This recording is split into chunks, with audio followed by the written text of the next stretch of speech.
This is one of the most famous stories in horror history, the iconic Man Upstairs urban legend, which this film only popularised further. This was such a hit, Wes Craven himself loved it so much he even paid tribute to it in his 1996 hit Scream. This has an opening that allegedly had audience members screaming and yelling at the screen, an opening that was voted as Bravo's 28th scariest movie moment ever, a film that grossed $20 million against a budget of just $1.5 million, also garnering a huge cult following. The picture started as a short in 1977 called The Sitter on a budget of just $12,000, with a babysitter being harassed on the phone. But after John Carpenter's Halloween dropped and became quite successful, you might have heard of it, director Fred Walton looked at it and said, "Time for me to make money off your hard work." But Roger Ebert called it sleazy, so it's not all bad. No, I don't think so. So exactly why do I find this film so overrated? Well, let's take a look. This is Fred Walton's 1979 When a Stranger Calls. So we open with our main character Jill, played by Carol Kane, arriving at a couple's house to babysit their kids. They're already asleep, so this should be a nice quiet evening with no interruptions whatsoever. Hello? The phone begins to ring from the famous killer, but he doesn't say anything at first. And this is one issue I have right off the bat. We are 4 minutes into this movie. 4 minutes. In the remake, it's completely different because the entire film takes place in one night, gradually building the suspense. Here, it's not a bad choice, but it's just weird that we've thrown this crap so quickly with no time to really get invested. Have you checked the children? What? And then just 20 seconds later, he asks about the children. What the hell? Why is this so rushed? I don't get it. This would work if this was a short, but it's not. I mean, did Walton just copy and paste his short film script and then add 70 minutes of extra scenes after it, not caring about pacing?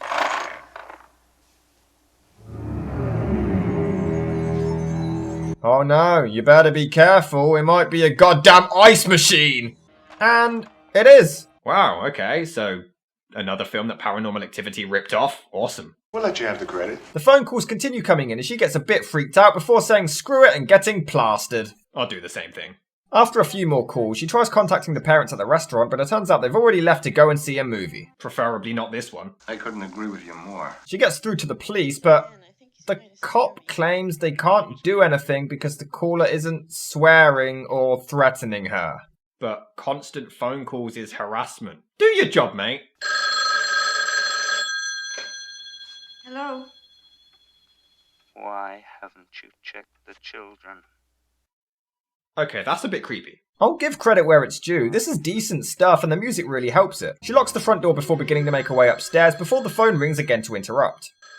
Look, they even copy Halloween with the exact same shots of the empty house, indicating that it could be anywhere. It's okay, it won't be the last time that they completely blow John Carpenter's load. Fantastic. So she calls the police one more time, positive that the guy is outside watching her, but the cop still claims they can't do anything. What, he's outside the windows looking in and he's like, no, I can't do anything, it's locked, you're fine. Who hired this guy? The cops suggest she try to keep him on the line for at least a minute so they can trace the call, but I've looked into it, and back in 1979, it would have been impossible for them to track it that quickly. They would have needed around 10 minutes or so, minimum. But to be fair, her acting here is actually really good. Thank you. So he calls again, and for some reason now he wants to chat and stay on the line for a bit longer. Dr. Mandrakis and his wife are coming home. I know.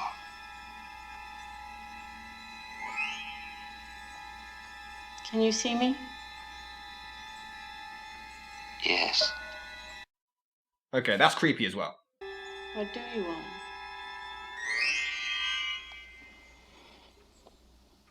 Your blood all over me. And that's absolutely terrifying. Leave me alone! Jill, this is Sergeant Sacker. Listen to me. We've traced the call. It's coming from inside the house. Seriously, what's up with that dopey-ass look on her face? I don't know. Anyway, she decides to ditch the kids and make a break for it, even seeing his shadow, which is an awesome shot, by the way, before... Whoa, whoa, whoa, whoa.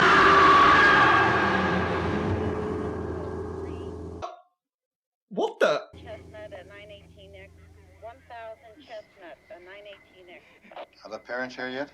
What just happened? Okay, so I guess she was saved?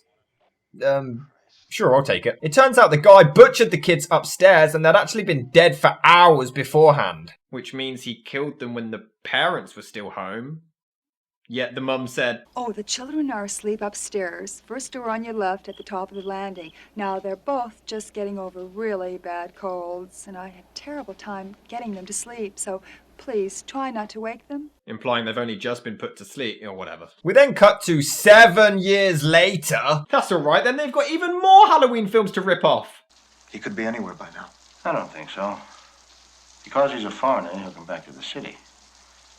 After 6 years in confinement, that's the only place that's familiar to him. That's important.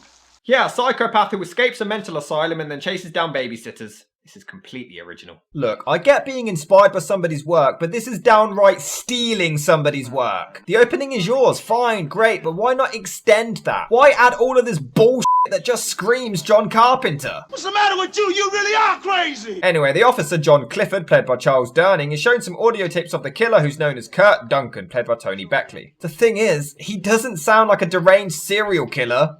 He sounds hilarious. We're not putting anything in your food either. No, I don't eat the food. Doesn't taste right. That's Duncan. Good. Why are you fidgeting? Can't you get comfortable? No, I'm not comfortable. Yes! I have to emphasize the last word of every sentence. So then we cut to a completely different universe where we actually see Kurt Duncan. Are we sure this is the right guy? This is the dude who murdered 2 kids with his bare hands. This is the crazy, scary psychopath.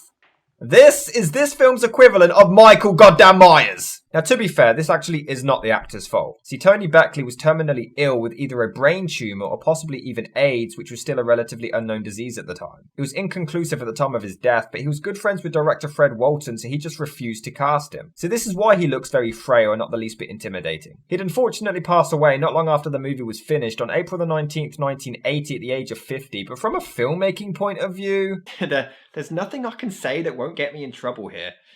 He should have been recast. See, that's the whole point. Anyway, he offers his light to this woman. Who the hell is this? Where even are we? Is this even the same movie? Why focus on Jill and then skip 7 years later and start a completely different story? And I'm not even joking. The next third of this picture has nothing to do with the phone calls. Nothing whatsoever. This whole film is just a jumbled mess. So Kurt tries smooth talking her but gets rejected, so he offers to buy her a drink and gets rejected again. Wait, how do you even get the money? I mean, it's implied in the whole movie that he doesn't attack or mug anyone, so that's unlikely. Why? Anyway, clearly he's friends with Larry from the Wolfman because he continues to pester her. This is the goddamn serial killer you got, guys? Seriously? This isn't even the actor's fault, it's the writing. This isn't a serial killer. This is that weird smelly guy who hits on a girl at the bar so she has to pretend to be a lesbian with her best mate just to get rid of him. Anyway, eventually a dude steps in and Kurt looks absolutely petrified. This may be the worst killer in horror history. Yeah, probably. You are kidding. So we get this long, boring sequence of that random woman walking home. That's it. Just walking home. We even get a dramatic close-up of the elevator's level. Riveting stuff, this classic horror. Ah, it's you. What do you want? What? No, how about, what the f*** are you doing following me home, you crazy weird man? Christ. So they have a bit of a chat before her phone rings. She leaves her front door open near her stalker to go and answer it and he just walks right in. I got no place to go. Not surprised when you stalk people like this. Finally, she threatens to call the police and he gets the picture before leaving. Why is a murderer so obsessed with dating this woman? I mean, the director based his character off of an old college acquaintance of his back in the day who'd walk in a room and instantly have everyone feeling comfortable, but he also felt sympathy towards him, which is why he inserted that aspect for this character too. But why? I get loneliness, I get that, but why would he also be killing? There's no development on any of these personality traits, which could make for really interesting story arcs. There's no connection to any of them whatsoever. I mean, he does come back and softly knock on the door before trying to let himself in as she quietly locks it. I mean, that's really creepy and well done, so I'll give him that. Thanks. So Clifford asks around for witnesses, but I just have to wonder, if this guy is so dangerous, why would they only send one cop? And an old fat one too. Wouldn't that be like sending Officer Wiggum to bring in Jason Voorhees? Help, police! Hey, I got problems of my own right now. Oh boy, this is gonna get worse before it gets better. Anyway, he visits the lady who again leaves the front door wide open. Is she related to David from An American Werewolf in London? Were you all raised in a barn? By the way, how did Clifford find her house or even know that she had some kind of connection with the killer? Regardless, she agrees to work with him to bring Duncan in. Meanwhile, behind closed doors, Clifford has a secret to reveal. I'm gonna kill him, Charlie. Why is this treated like a secret? Like, no shit. Of course you want to kill him. I mean, I get that they're trying to paint it like he'd just be as bad as Duncan for killing, but that's never really adapted on enough. It's just weird, and considering what happens later, it's moronic that they reveal this as if we didn't already know. All right. Take your time. Do it good. You mean do it well. Good English is important.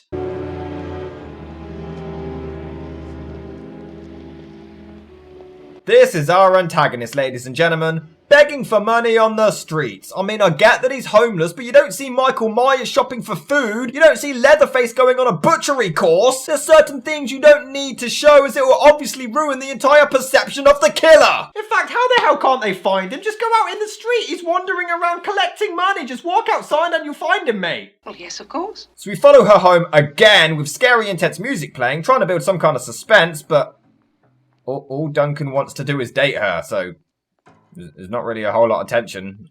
I mean, what's the dilemma? Whether he's going to take her to go see It or the Emoji Movie?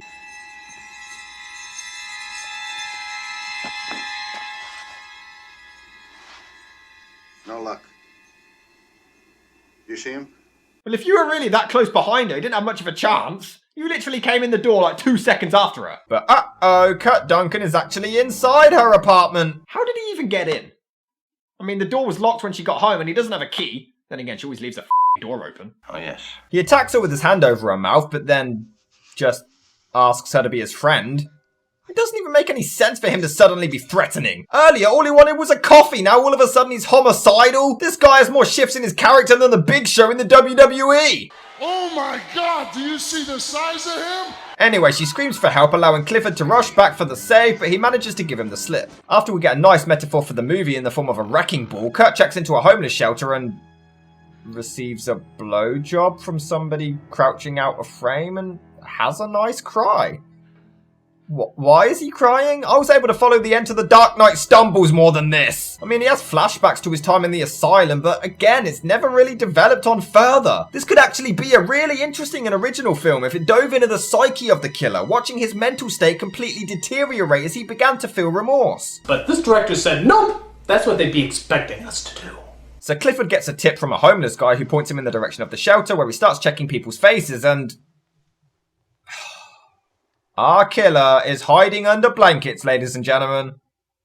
Our serial killer is hiding under his blanket. A thing like that should never be allowed to happen again. Anyway, the chase is on, but this looks more like a goddamn Looney Tunes cartoon.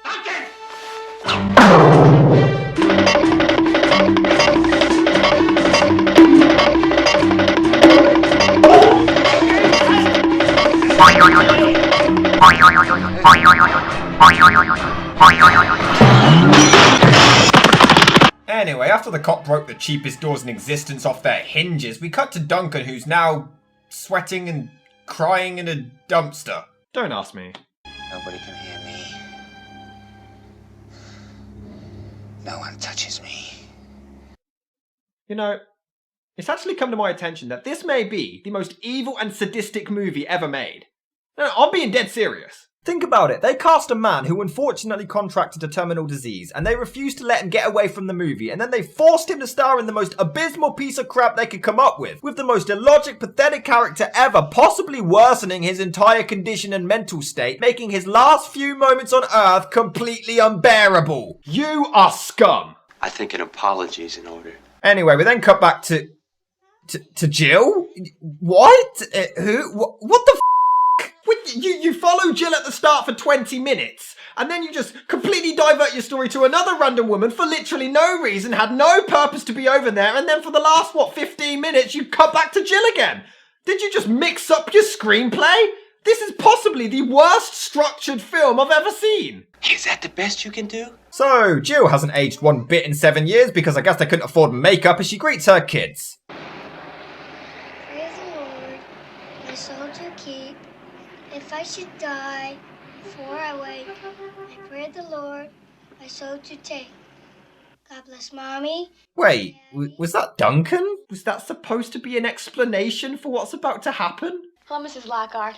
I saw your picture in the paper the other day. Congratulations. Yep, it is. Okay, still doesn't make any sense. Okay, let's go. Okay, now I have the number of the restaurant here, and you know the number for police and emergency is 911. You know that, right? No shit, not everyone is a dumbass.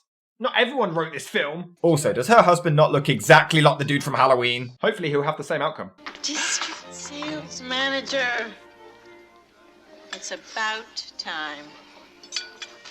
Well, she didn't even thank the waiter for their food, the rude bitch. Yes. So Duncan somehow calls Jill at this precise restaurant at this precise time, and her reaction comes across more orgasmic than fearful. Have you checked the children? Oh yeah, baby, talk to me. Hello, Sharon.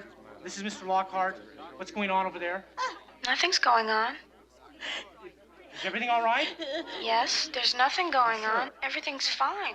Why? The thing is, she actually sounds like she's being forced to lie, like Duncan's there making her say that. But it turns out she's not. She just can't act.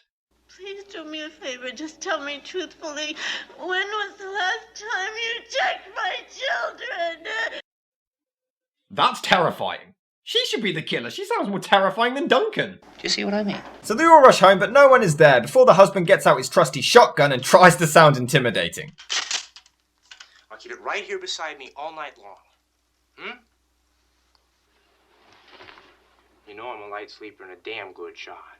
Mate, you're the only one here who looks less intimidating than the killer. Calm down. Jesus. So the local police only just discovered Duncan's escaped and monitor the house every 20 minutes. Hello. Cliff. I think I got something for you. Wow, I actually have my interest here. Might be sequel bait. This is never mentioned again. It's over now. So Jill realizes that her kids have been given some random candy. Why didn't Duncan just kill them? I mean, he did it before. And what kid wouldn't tell their parents they saw somebody else in their room? And how the hell did he get in? Do they leave their doors open as well? So Clifford tries to ring Jill, but her number's been disconnected, and to its credit, there are some nice moments of tension here.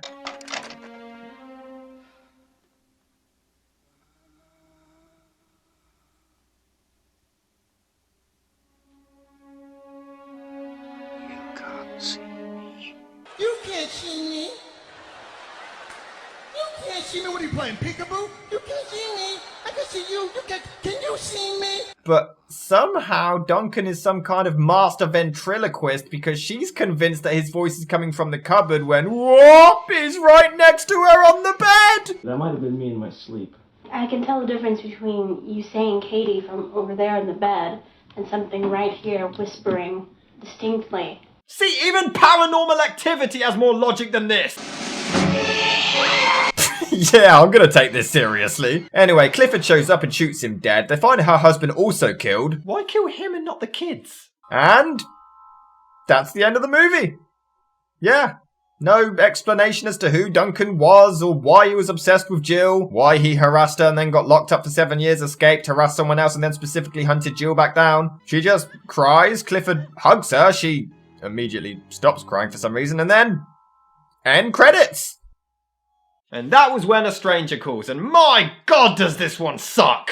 It just doesn't make sense, and the screenplay is all over the place. The two stories are completely separated and have no consistent flow with one another, and in fact, why is Duncan a killer at the end? The film goes out of its way to show that he's just a lonely guy. He never once attacks anyone he's around, even when he's alone. He covers the other woman's mouth, but then he just asks for a friend, so why is he suddenly a savage killer at the end? None of it makes sense. The acting is pretty wooden, and it's sad that not only the remake was scarier, but also the lesser-known sequel from 1993 was a hell of a lot scarier, and that actually had a killing ventriloquist. This is just a boring, unoriginal, unscary, poorly acted, sloppily written mess. The remake took the time to build on Jill's character. I mean, this one actually sacrificed her life to save the children, not completely abandon them. It was set in one night, which benefited the story, and actually got me a lot more invested than this crap. That was limited for locations and story, so it allowed them to be a lot more creative. Again, it wasn't perfect, but in comparison, it was a damn masterpiece. A sequel to that was planned, but then it was cancelled before production even began, but it will never change the fact that in 1979, this fest began a cult following of pure crap.